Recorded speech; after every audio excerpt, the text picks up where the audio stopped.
There we go. Okay. All right. So here we are for Nothing Compares to Using Others' Brands, the Limitations of Comparative Advertising. This session is sponsored by Gravity Legal. Again, my name is Bree Van Til. I am the Director of Education and your Master of Ceremonies.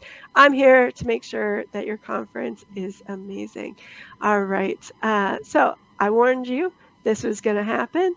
While this is showing, just want to remind you, don't be a jerk. I don't think I really need to remind you, but no tolerance for it. I don't want to have to kick you out, so please don't be a jerk.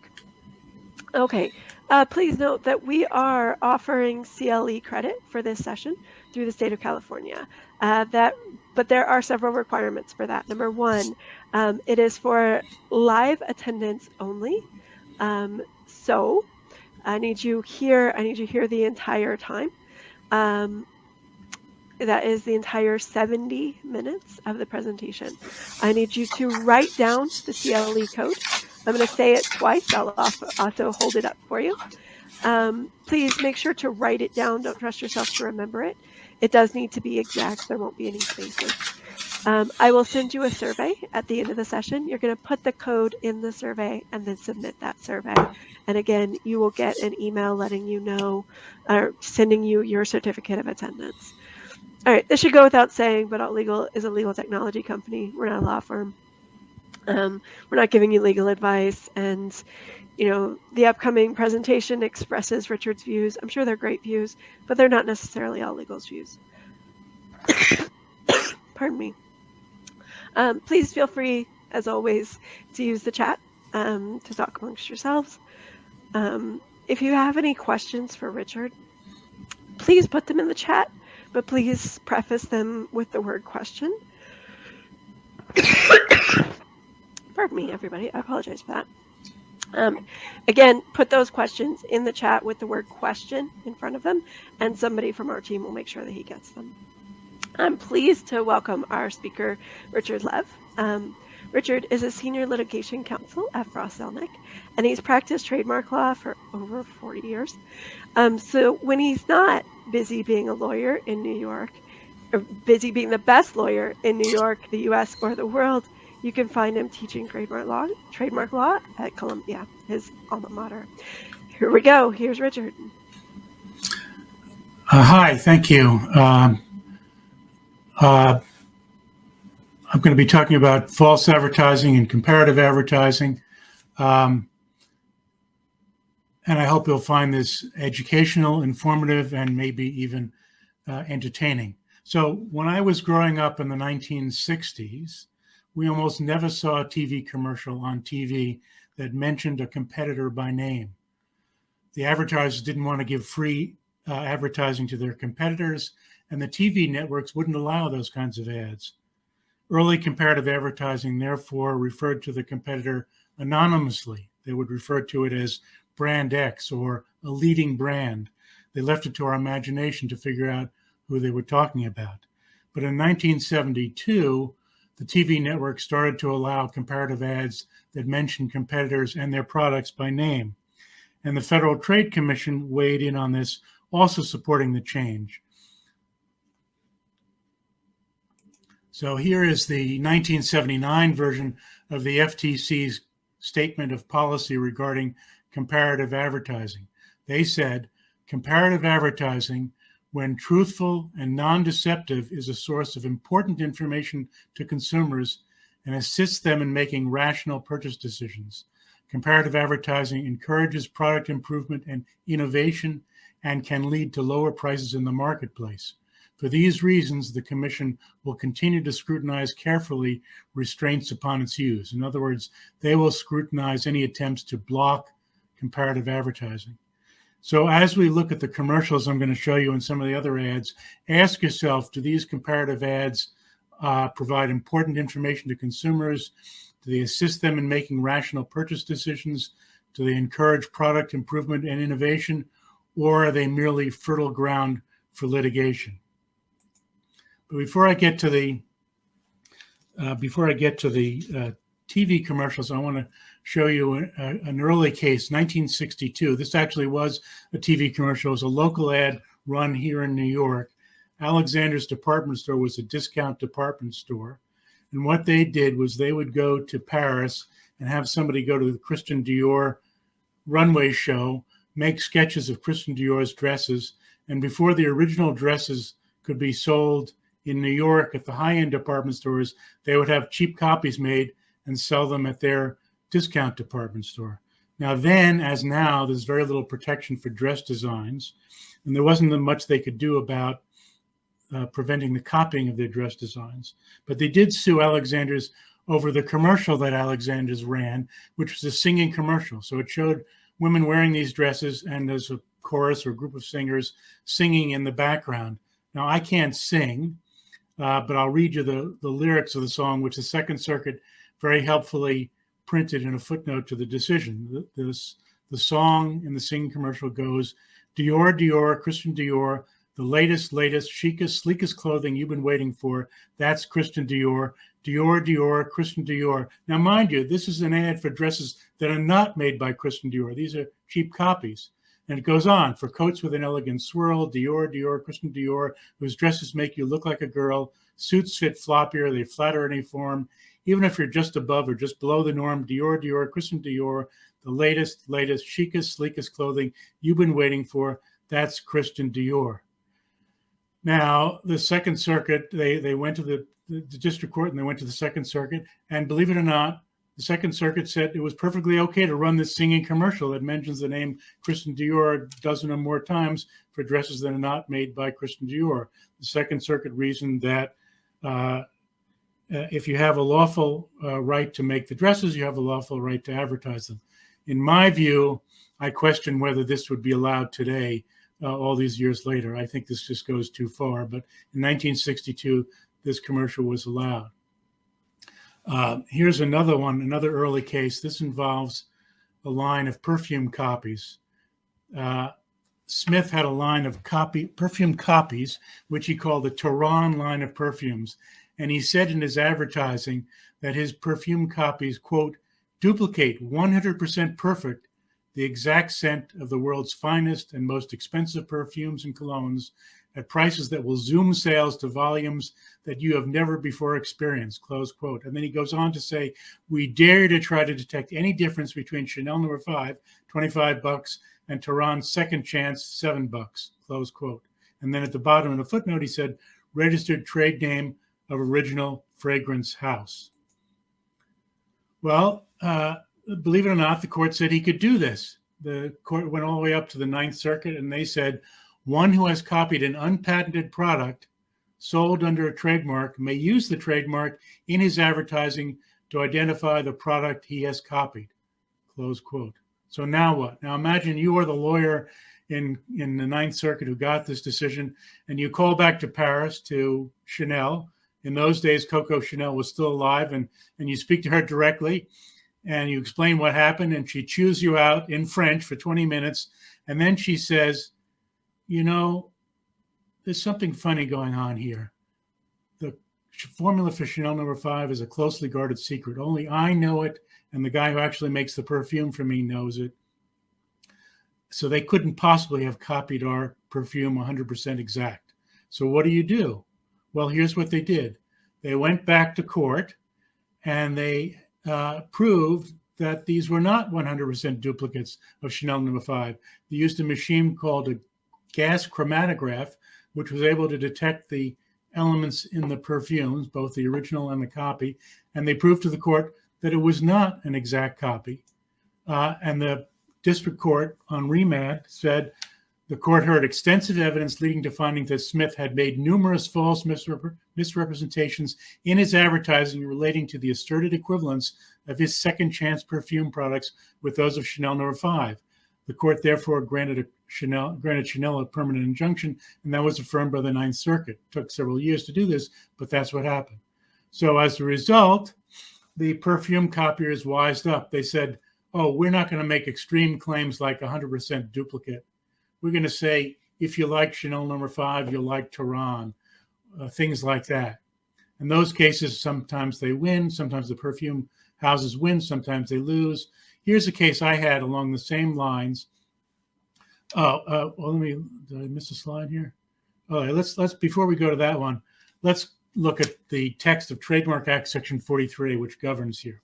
So it says, any person who, on or in connection with any goods or services, uses in commerce any false designation of origin, false and misleading description of fact, or false and misleading representation of fact, which in commercial advertising or promotion misrepresents the nature, characteristics, qualities, or geographic origin of his or another person's goods, services, or commercial activities, shall be liable in a civil action by any person likely to be damaged by such act. So there's a couple of things to take away from this section. Originally, Section 43A didn't cover claims, false claims about another person's goods or services. It only covered false claims about your own goods and services. If you made allegedly false claims about somebody else's goods and services, that person had to rely on the common law of trade libel. But in 1988, when the Trademark Act was amended to use this text, they covered false claims about another person's goods or services as well. Second, even though it says you'll be liable to a lawsuit by any person who believes that he or she is likely to be damaged, it doesn't mean any person. It doesn't include consumers. It only includes competitors who suffer a competitive injury. Consumers who believe they've been damaged by such advertising can't sue under Trademark Act Section 43A. They have to use state consumer protection statutes. And then the rule we're going to learn is, here's the case I was thinking of. This is not a perfume copier case. It's a cigar copier case. So our client was Davidoff of Geneva. Davidoff makes very expensive cigars in the Dominican Republic. JR Tobacco of America was a discount, they still exist, a discount cigar merchant and tobacco merchant. And they made a line of what they called JR alternatives. They had a catalog. I don't know whether you can see it. Still got it here. JR alternatives were, they claimed that these were their copies of the most famous cigars in the world. And their catalog consists of nothing but other people's cigars, not their own, sort of like the Dior case.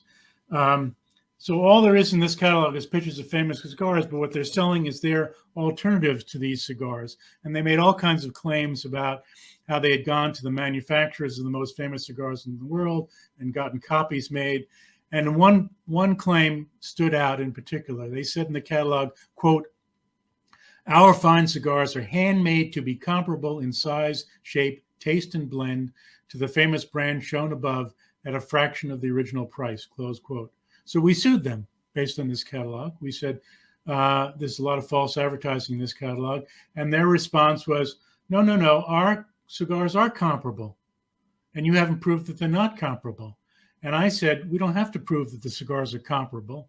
All we have to show is that this statement is false. You said your cigars are, quote, handmade to be comparable, close quote.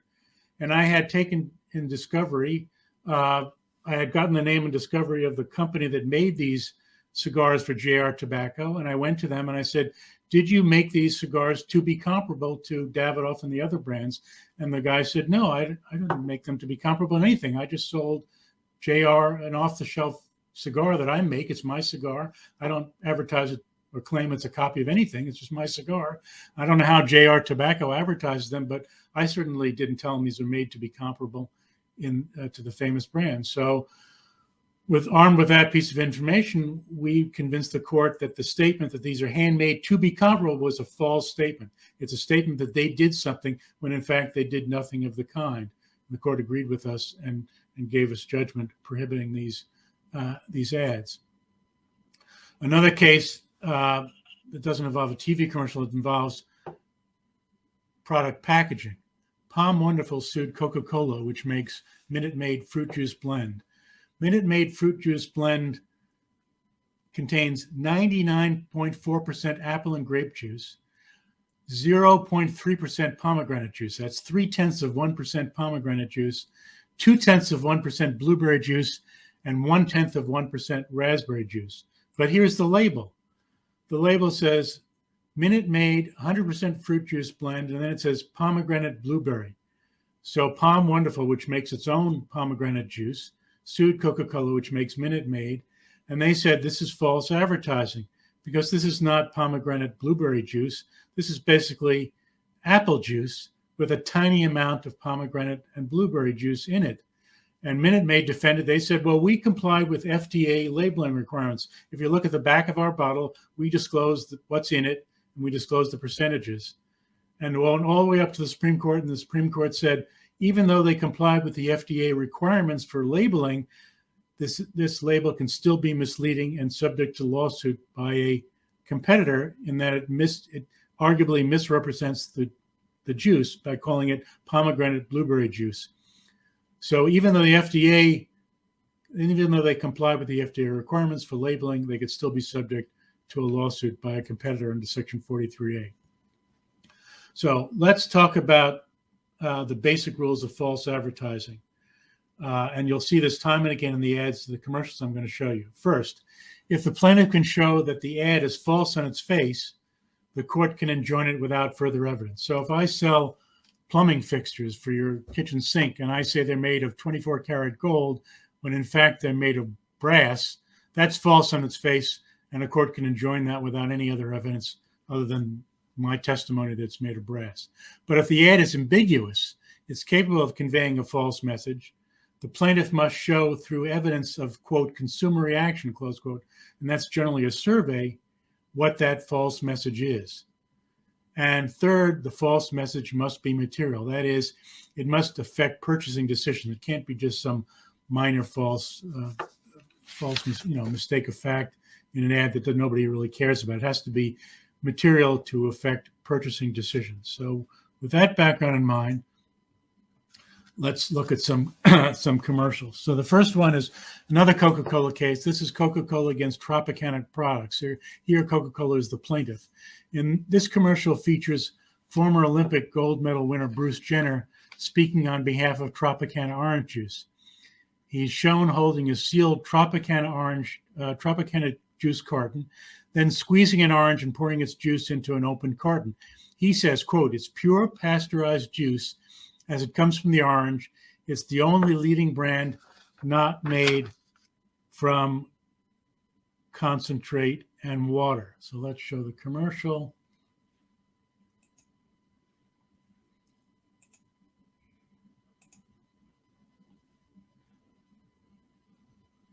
Five of the top hurdlers in America. They're all good, but only one can be the best. The same holds true for our all-American drink, orange juice. They're all good, but only one can be the best. Tropicana Premium Pack. For me, it tastes precious. It's pure pasteurized juice as it comes from the orange. It's the only leading brand not made with concentrate and water. Only one can be the best. For me, it's Tropicana Premium Pack. So,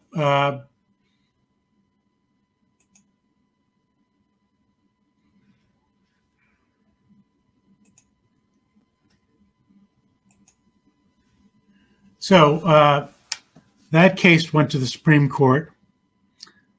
Coca-Cola makes Minute Maid oranges. That's why they sued.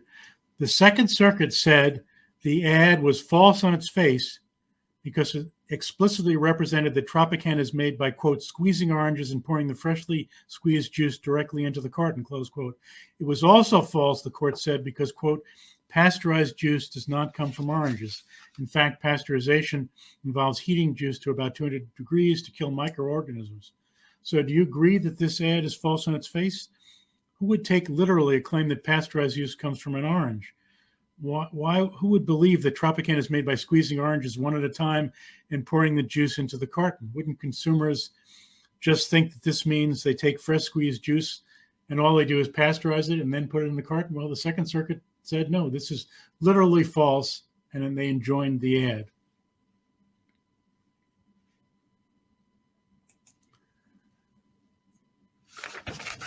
All right, this next commercial involves the maker of aspirin-free Excedrin, which advertised that it, quote, works better, close quote, than extra-strength Tylenol. That's all. That's the only issue in this case, whether it works better. Let me show this commercial.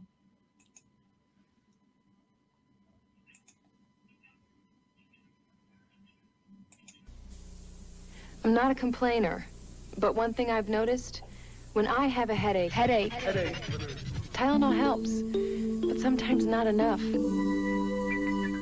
So when I heard that Excedrin came up with aspirin-free Excedrin, I thought I'd try it. Guess what?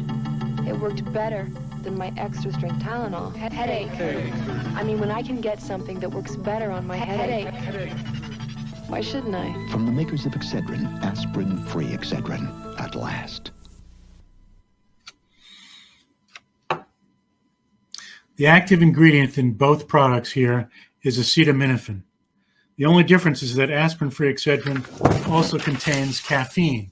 So it's like taking a Tylenol with a cup of coffee. Bristol Myers, the maker of aspirin-free Excedrin, claimed that the caffeine acted as an adjuvant. In other words, it boosted the effect of the acetaminophen to provide greater relief. And Bristol Myers relied on 3 scientific research studies to back this up. But the court found that all 3 studies were either not relevant or unreliable. And therefore, the court found that the studies did not back up the claim that Excedrin works better than Tylenol. And accordingly, they said the ad was literally false. Note, I'll put it up on a slide. The maker of Tylenol did not have to prove that Tylenol works better or that Excedrin does not work better. The maker of Tylenol had only to show that Excedrin lacked valid proof for its advertising claim that it works better. The lesson is, if you make a claim that one product works better and you don't have valid research to back it up, in other words, you don't have prior substantiation, the ad is false on its face.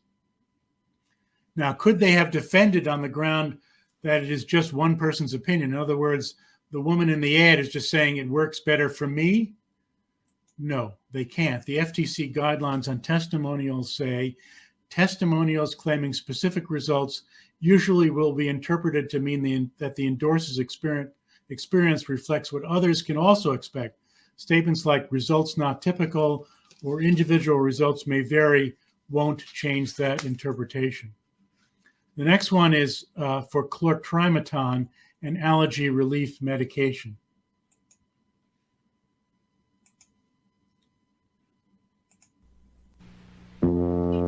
Wake up, Benadryl users. There's chlortrimeton. Our allergy relief ingredient is just as effective, but less sedating than yours. Wake up, Benadryl users. Your product's main ingredient is used in sleeping aids like Nitol, not chlortrimeton. Pharmacists recommend us most for allergy relief, but Benadryl's recommended as a sleeping aid.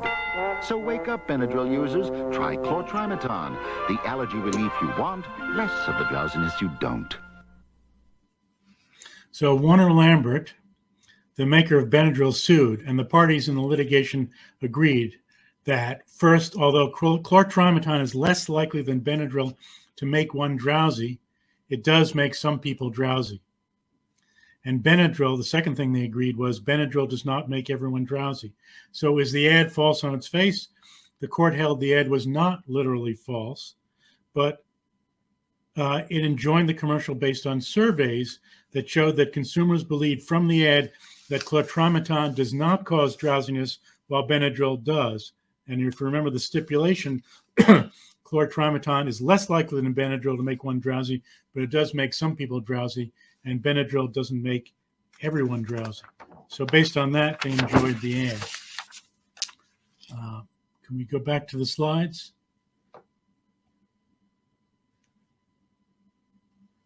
Okay.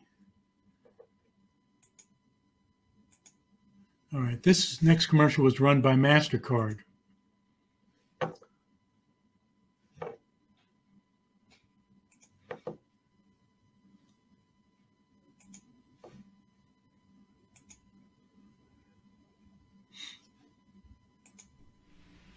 Can you tell me where I can get cash with this? You go down this way and you make a right. Cash? You know, the thing is not with that card. That's the problem. Looking for cash without MasterCard could lead you nowhere. And there's a corset store there. Now you go through that corset store, they don't buy. But with MasterCard, you can get cash just about anywhere at nearly 200,000 bank branches and 60,000 ATMs. So count on MasterCard and master the moment. Dirt road. American Express claimed that the ad was false because it suggested that the holder of the American Express card must go to remote locations to get cash, and that it's difficult to get cash with an American Express card. In fact, at the time this ad was run, MasterCard had about 260,000 locations worldwide to get cash, while American Express had only a fraction of that, only about 45,000 locations. The court said the ad was not false on its face, but merely suggested the relative difficulty in getting cash, and it said the humorous exaggeration illustrated the difference, and that was mere puffery. Because American Express did not have a survey showing consumers took away a false message, the court refused to enjoin it. So what's puffery or puffing? Can we go back to the slides? So what's puffing is a claim that cannot be objectively verified. No one would take it to be a representation of fact. For example, a claim in an advertisement that an Italian sports car is the, quote, sexiest European, close quote, would just be puffing. That nobody would consider that to be a representation of fact. The next one is one of my favorites, if not my all-time favorite ad. In this ad, the maker of Tums stomach antacid advertised that its product contains calcium, while Mylanta, its competitor, contains aluminum.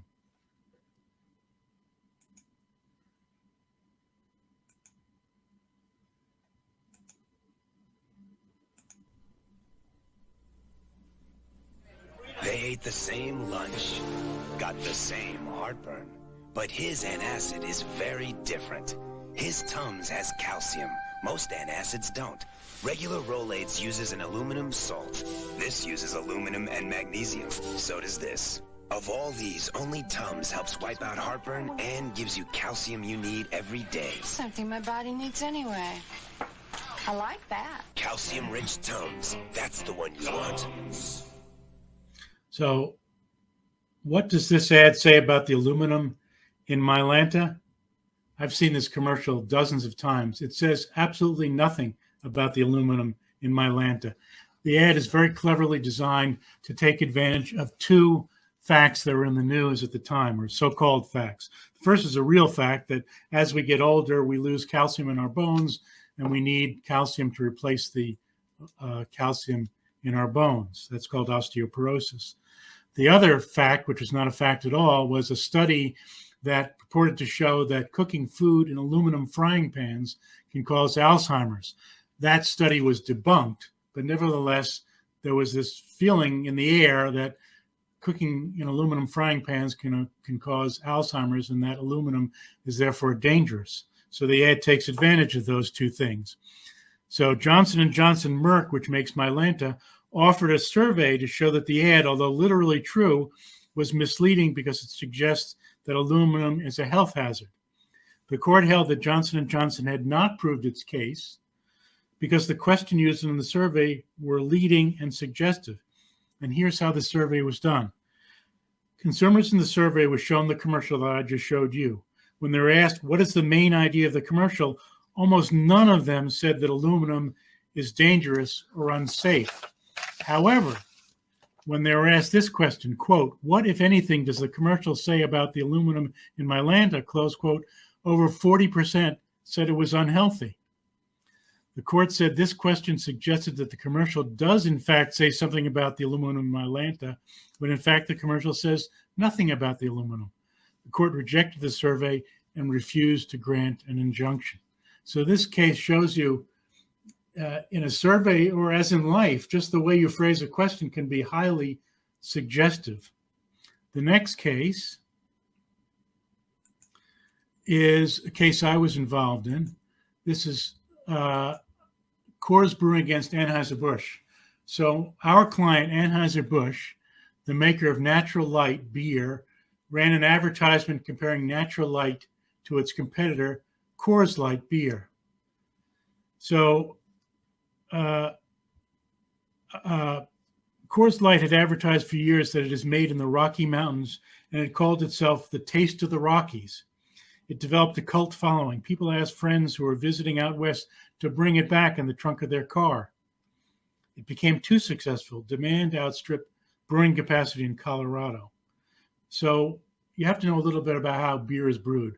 Beer is brewed in a process called high gravity brewing, which means the tanks that they brew the beer in are relatively small, and then they add water later, because if they brewed beer at its normal strength, the tanks would have to be huge. So they use this high gravity brewing to initially brew the beer, and then they add water before they put it in bottles or cans. So what happened is Coors began blending some of its high gravity beer brewed in Colorado with local water in Virginia.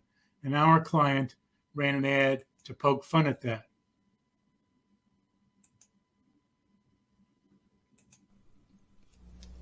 This is a railroad tanker. This is the taste of the Rockies. Tanker, Rockies. Actually, a concentrated form of Coors Light leaves Colorado in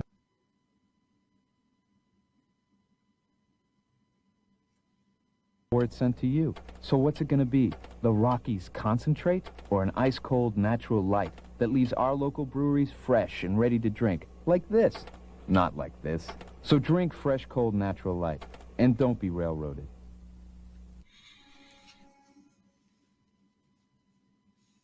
Coors sued Anheuser-Busch, asked for a preliminary injunction. They claimed the ad was literally false because, quote, concentrate, close quote, means something from which the water has been removed. Remember, frozen orange juice concentrate. They also claimed that it was literally false because diluted means watered down. In other words, this beer has more water than it should. Is the ad false on its face? The court said no.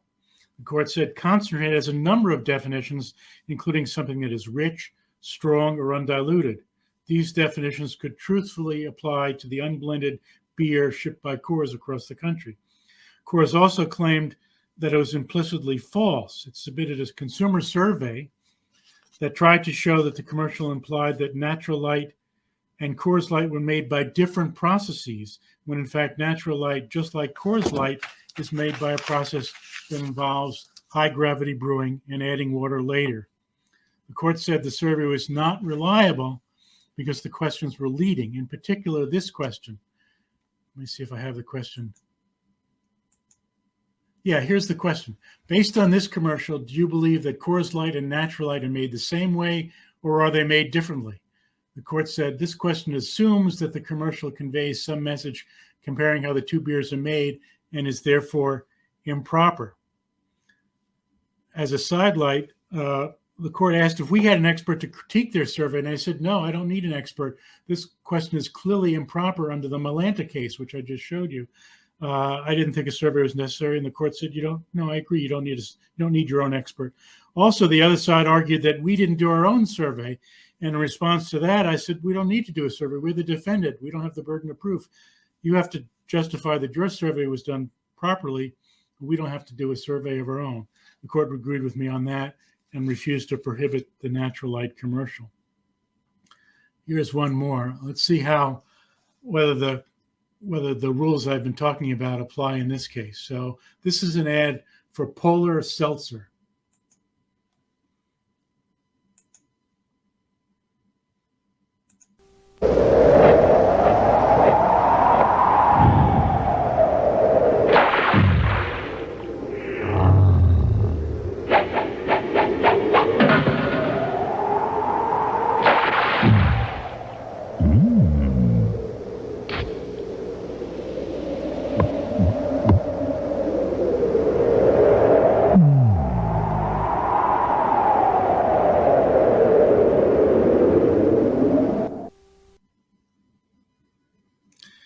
So I would give you, if we had a question and answer period, I would give you a question. I would ask you a multiple choice question.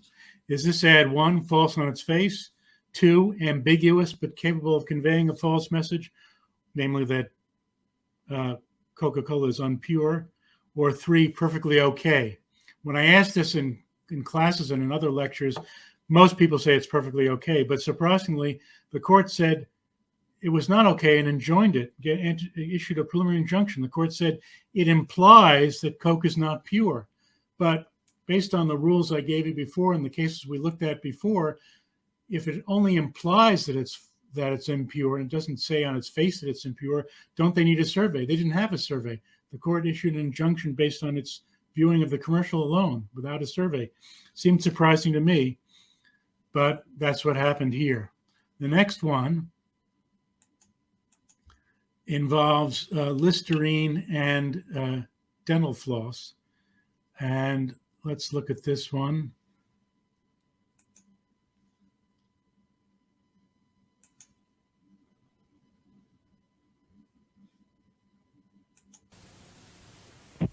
It's incredible news we can't keep bottled up. Listerine's as effective as floss at fighting plaque and gingivitis. Clinical studies prove it. There's no replacement for flossing. But if you don't floss like you should, you can get its plaque-fighting benefits by rinsing. Listerine kills the germs that cause plaque, even between teeth, so it's as effective as floss against plaque and gingivitis.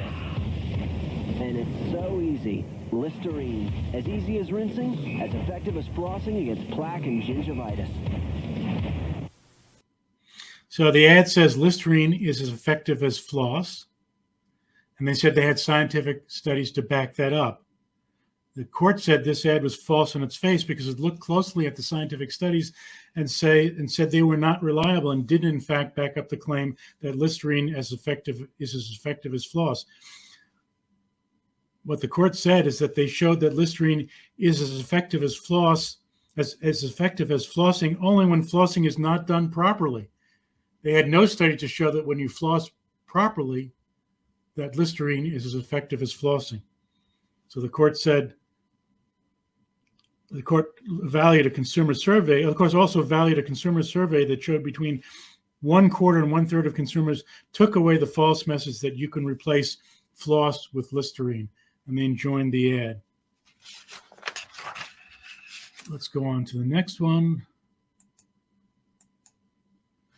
This is a more recent one. I could not find the commercial itself because it's been enjoined.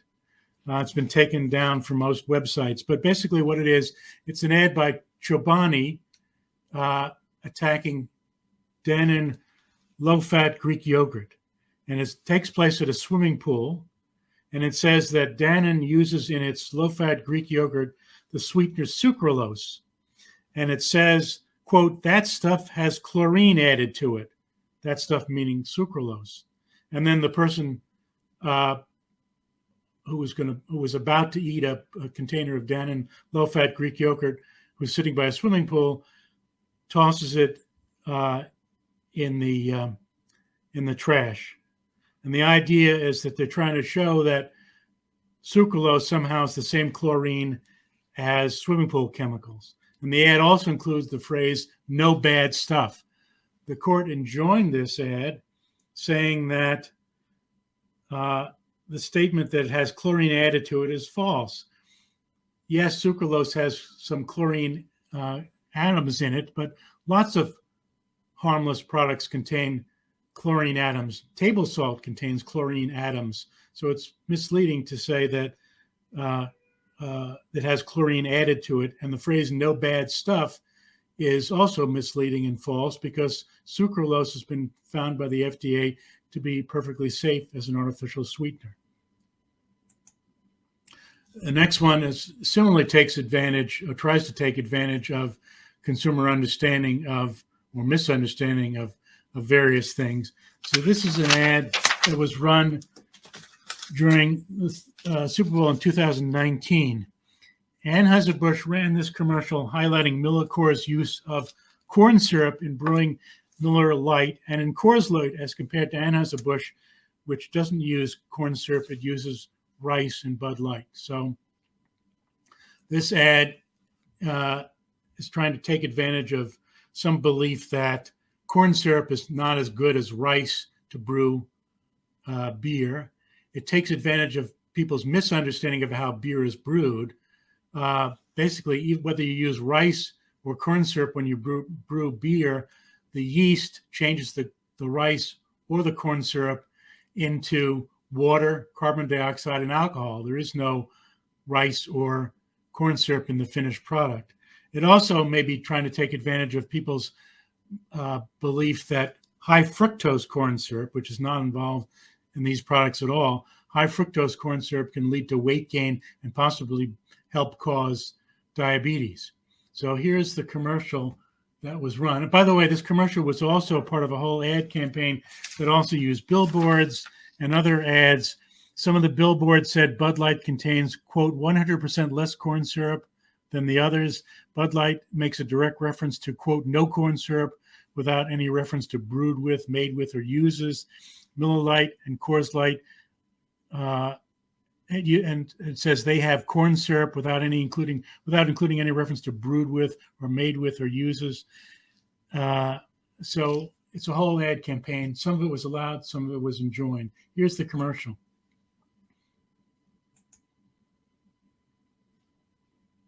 And that's how you brew it. My king, this corn syrup was just delivered. That's not ours. We don't brew Bud Light with corn syrup. Miller Lite uses corn syrup. Let us take it to them at once. But if something did happen, we'd eat the wizard first, right? Yes. Oh, yes. Oh, brewers of Miller Lite, we received your corn syrup by mistake. That's not our corn syrup. We received our shipment this morning. You're joking. Try the Coors Light capsule. They also use corn syrup.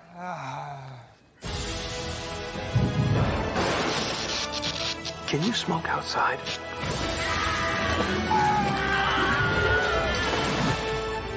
Oh, brewers of Coors Light, is this corn syrup yours? Well, well, well. Looks like the corn syrup has come home to be brewed. To be clear, we brew Coors Light with corn syrup. Bud Light, brewed with no corn syrup. So the court said this ad was okay because it just says brewed with no corn syrup, and the others use corn syrup. That's okay because it's true. They do use corn syrup. They're not saying in this commercial that there's corn syrup in the finished product, but it is true that Anheuser-Busch is brewed with no corn syrup, and the others do use corn syrup to brew their beers. But as to some of the other parts of the ad campaign, the billboard that says 100% less corn syrup, close quote, or saying no corn syrup without any context, those were not okay because they suggested that there's corn syrup in the finished product, which is not true. So the court looked very closely at the exact wording of the commercials and the other ads. So what else can you do besides suing people? We've been talking about lawsuits for false advertising in the federal courts, but there are other things you can do. One thing you can do, we'll come to the NAD in a second. One thing you can do is you can send a cease and desist letter. Why not? You can get a quick result. They might write back and say, well, this is an ad that's only going to run for a limited time. It's going to be discontinued after 5 days or 10 days, and you've gotten a quick result. Second reason for sending a cease and desist letter is that courts like to see it. They like to see that you tried to help yourself before you went into court.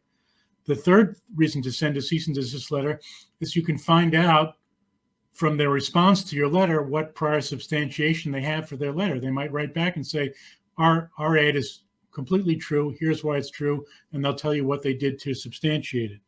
The problem sometimes with sending a cease and desist letter is that they can respond with a declaratory judgment action and you get sued before you're ready for litigation, or they might sue you in a remote venue that's very inconvenient for your client. Another thing you can do is if you have national ads, you can go to the National Advertising Division of the Council of Better Business Bureaus. This is purely voluntary. This says they have no ability to grant an injunction or money. They don't take discovery. They don't have a trial or a hearing. You just write to them complaining about the ad. They ask the other side for substantiation. And then within 60 days, you get a decision saying whether they think there is substantiation or no substantiation. But again, no injunction available. If it's important to get an injunction because you want to stop the ads, you can't do it through the NAD.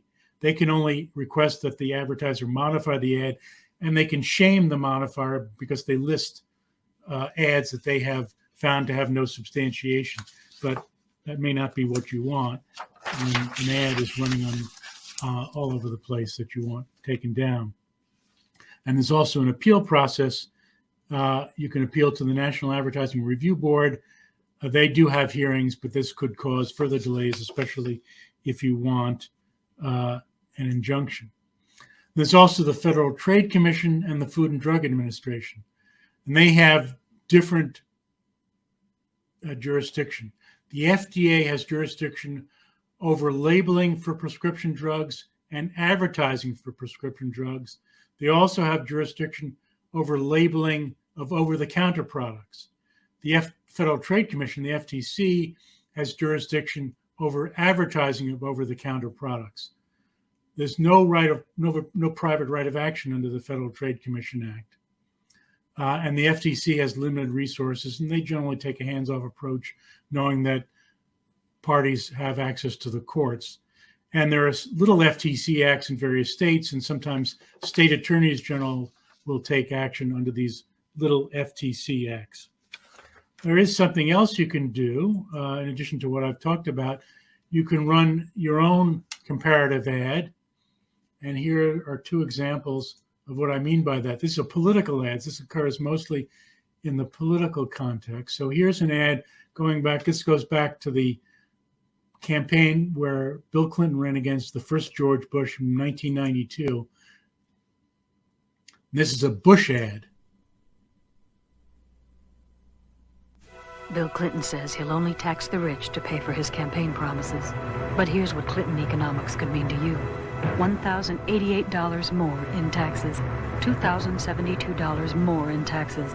100 leading economists say his plan means higher taxes and bigger deficits.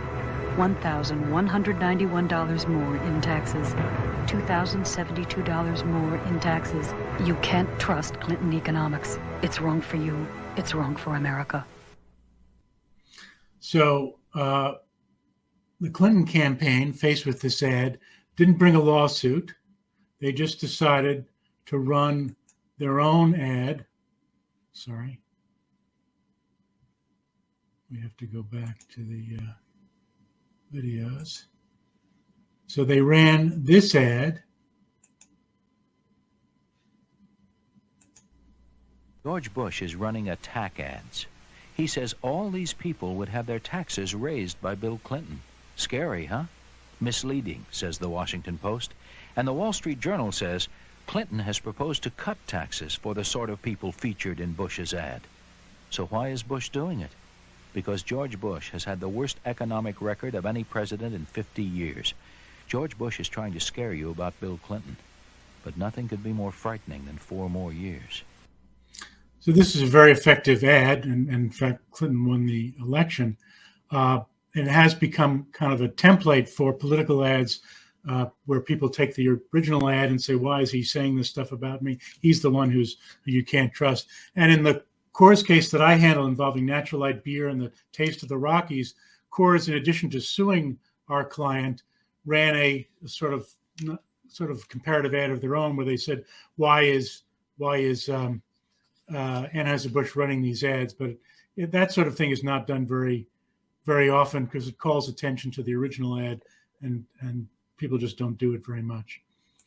Okay, real quick, let's go ahead and do the CLE code. So everybody get out your paper and your pen to write down our code. The code is the number 2, the word rivals, the number 6. The number 2, the word rivals, the number 6. All right. Carry on, Richard. Okay. So let's see. Where am I with my slides? Okay, I thought if you're doing comparative advertising or false advertising, you also have to think about right of publicity these days because companies often use celebrities. Here's an example of something that ran awry. So here's a picture of Katherine Heigl out on a shopping trip. And these are the kind of paparazzi pictures that paparazzi take all the time, and they end up in newspapers, and not much you can do about it. So Duane Reade, the drugstore chain, decided to take this picture and run it in a Twitter ad saying that she can't resist shopping in New York's favorite drugstore. And she filed a complaint against them. She said, it's bad enough that paparazzi take pictures of me and they run a newspaper, but putting this in an ad for Duane Reade drugs when you didn't ask for my permission, that you can't do that. So you have to be aware if you use the name or likeness of a celebrity that there are various statutes around the country that prohibit this. In New York, Civil Rights Law Section 51 specifically says any person whose name, portrait, picture, or voice is used within the state for advertising purposes or for the purposes of trade without the written consent first obtained may maintain an equitable action against the person, firm, or corporation so using his name, portrait, picture, or voice. So equitable action means injunction. So an ad can be enjoined by a celebrity whose name, portrait, picture, or voice is used without permission. It could also be used by an ordinary person. So if they decided to put some ordinary person's picture on a can of peas, that person too could sue under this statute. And also we have to talk about the fair use defense. So in addition to arguing that your ad is not false or it's not misleading, an advertiser can argue that their use they're making of the other party's trademark is fair use. Section 33B4 of the Trademark Act provides this defense to a claim of infringement. It says, it shall be a defense, quote, that the use of a term charged to be an infringement is a use otherwise than as a trademark of a term which is descriptive of and used fairly and in good faith only to describe the goods or services of such party or their geographic origin. Let me give you an example of this. Costco Wholesale Corp., you would think they just sell detergent and cornflakes and stuff like that, but they do sell very expensive jewelry. And among the jewelry they sell are engagement rings. And these are two pictures of a glass enclosed case at a Costco wholesale store where they have engagement rings for sale. Notice that in all these little signs, it uses the name Tiffany. So Tiffany heard about these diamond rings. And in fact, they'd heard of actual confusion where somebody bought one of these rings for an engagement ring, and believe it or not, he gave it to his fiance and the thing broke apart. Turned out it was not a Tiffany brand ring. Tiffany said, this is false advertising and trademark infringement. You are using the Tiffany registered trademark to sell your diamond rings. Costco said, no. This is not, we're not using Tiffany as the trademark for our rings. These are made, we concede these are made by somebody else. If we were actually selling a real Tiffany ring, we would say Tiffany Platinum Ring. But on these little signs, what the Tiffany word refers to is the setting. So for like 100 years in the jewelry business, a 6-pronged basket-shaped setting for a ring, no matter who makes it, is called a Tiffany setting. It's just an industry term for that type of setting. So to explain what the little sign means, here's what it means. 605880 is our stock keeping number. That's the number we use to keep track of this ring. Platinum is what the ring is made of. Tiffany is the setting. VS2 is the quality of the diamond. 1.00 CT means it's a 1-carat diamond. Round brilliant describes the cut of the diamond, and it just says it's a diamond. And it's a solitaire ring, meaning one stone in a ring, and 6399.99 is the price, $6,399.99. So they went to court, and Tiffany moved for summary judgment. They said, as a matter of law, this is trademark infringement. Costco defended on the ground of fair use. This is just using Tiffany as the generic term for the type of setting.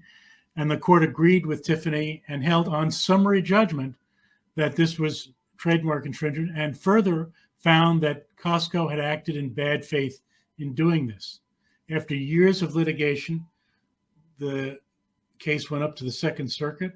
Oh, and the district court awarded, I think, $24 million to Tiffany against Costco. I'm not sure the exact number, but it was tens of millions of dollars.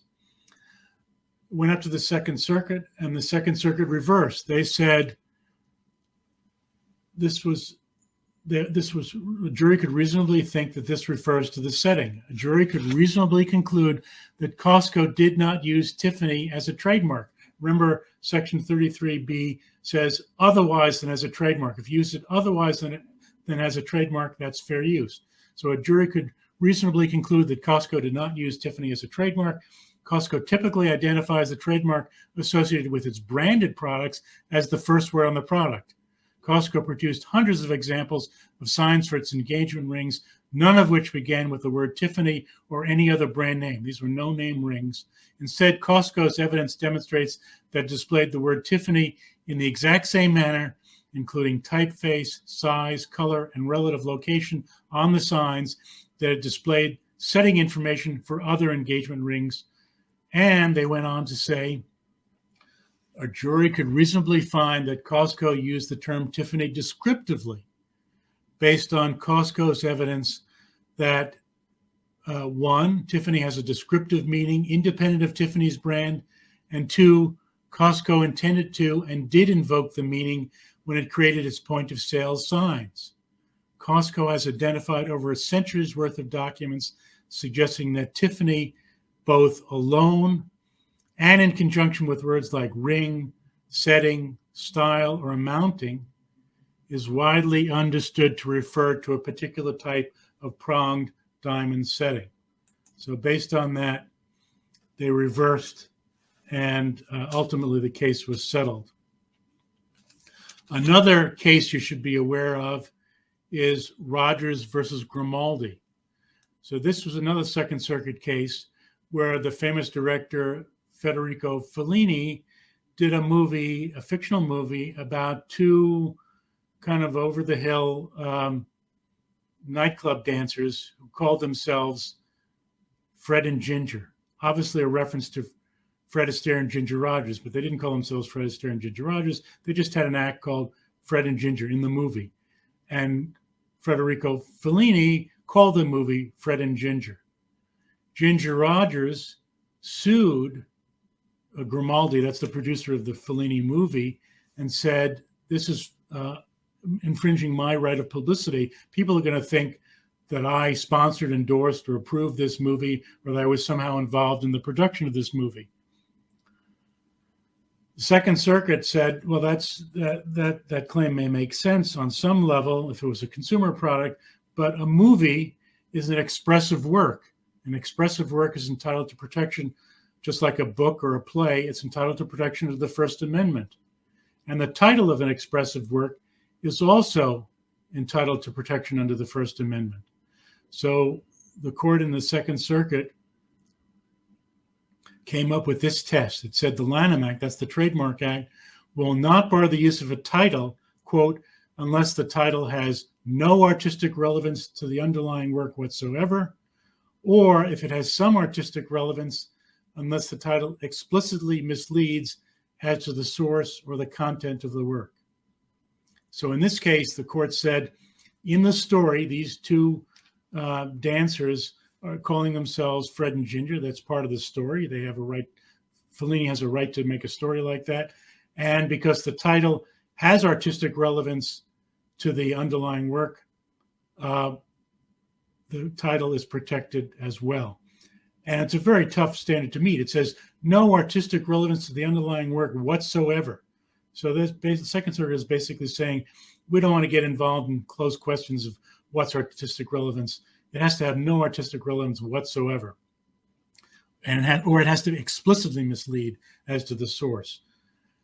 The court also has a footnote that says this limiting construction of the Lanham Act doesn't apply where the title of one work is confusingly similar to the title of another work. So if Fellini came out with his movie, Fred and Ginger, and somebody else came out with a movie called Fred and Ginger later on, I guess Grimaldi, the producer of the Federico Fellini movie, could sue the later user, but that rarely happens.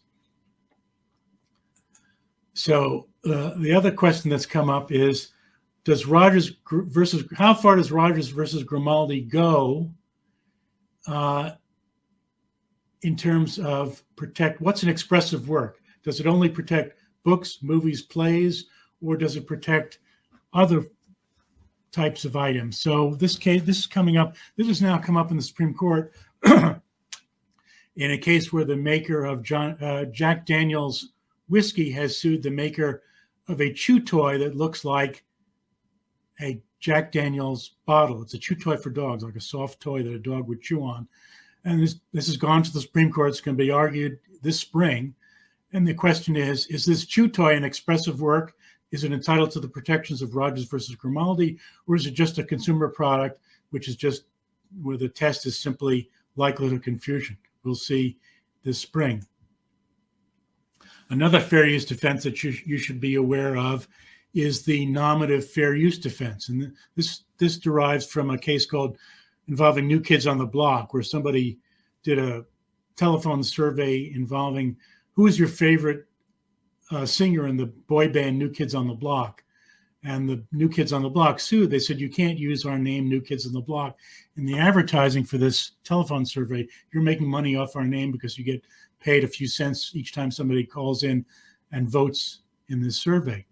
And the court said there's a three-part test for whether it's nominative fair use. First, is the product not readily identifiable without the use of the trademark? In this case, no, it's not readily identified. I suppose you could say, there's that boy band and try to describe the boy band, but it's really not readily identifiable without calling them New Kids on the Block. Second, you can use only so much of the trademark as is, quote, reasonably necessary to identify the product. So if the product has, in addition to a word mark, it has a logo or a distinctive form in which the mark is displayed, you shouldn't use the logo or the distinctive form. You should just use the word mark and not in any prominent way. And third, the user must do nothing that would suggest sponsorship or endorsement by the trademark holder. So the court has to look closely as to how the original mark was used to see whether they're doing something to suggest sponsorship or endorsement by the trademark holder. If they say, we're just using this for our telephone survey, we have nothing to do with New Kids on the Block, they didn't respond to